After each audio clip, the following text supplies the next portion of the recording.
আমরা এই টিউটোরিয়ালের মাধ্যমে শেখার চেষ্টা করব ArcGIS এ বেস ম্যাপ কিভাবে অ্যাড করতে হয় এবং সেই সঙ্গে বেস ম্যাপের যে ক্রেডিট রয়েছে সেটিকে কিভাবে অফ করতে হয়।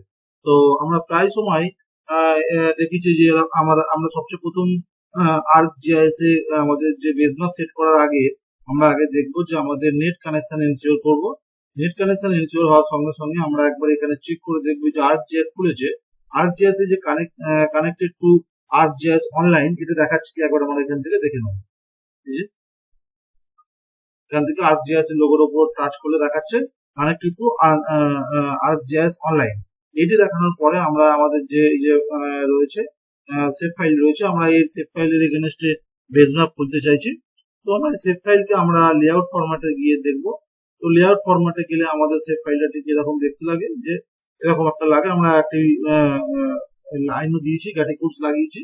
এরপর আমরা এখান থেকে যাবো যে অ্যাড ডেটা, এখানে অ্যাড গিয়ে অ্যাড বেস ম্যাপ। এই অ্যাড বেস ম্যাপে গেলে আমরা অনেকগুলো বেস ম্যাপ দেখতে পাবো, অনেক রকমের বেস ম্যাপ এখানে রয়েছে।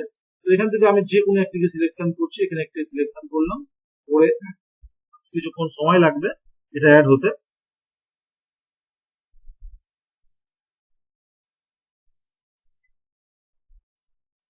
দেখতেই পাচ্ছি বেস ম্যাপ অ্যাড হয়ে গেছে, কিন্তু বেস ম্যাপ অ্যাড হলে একটা সমস্যা তৈরি হচ্ছে। সেখানে এই যে ওর যে লেভেলটা শো করছে বা ক্রেডিটটা শো করছে, এখানে এটিকে ডিলিট করার অনেক পদ্ধতি রয়েছে, তবে বা ডিলিট করা যায় না, এটাকে জাস্ট হাইড করা যাবে। এখান থেকে রাইট ক্লিক করবো, করে আমি একবার প্রপার্টিসে গিয়ে চেক করে দেখবো এই যে ক্রেডিট গুলোকে। তো এখানে যদি আমরা দেখি ডিসপ্লে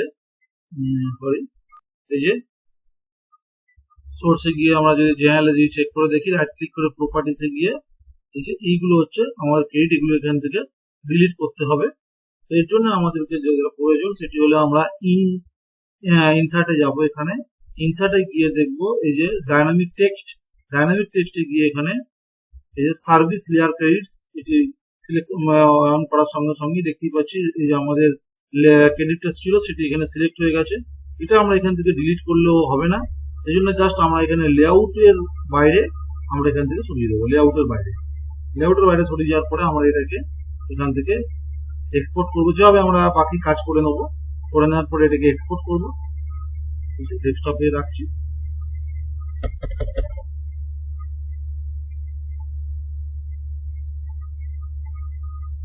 ফাইনালি এক্সপোর্ট কমপ্লিট, এবং আমরা যেটা এক্সপোর্ট করলাম সেটাকে আমরা এখান থেকে চেক করে দেখবো।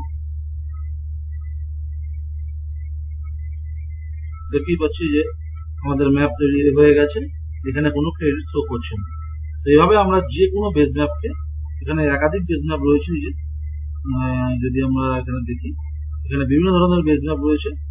সমস্ত রকমের বেস ম্যাপকে আমরা একইভাবে এর ক্রেডিট গুলোকে এখান থেকে রিমুভ করতে পারি।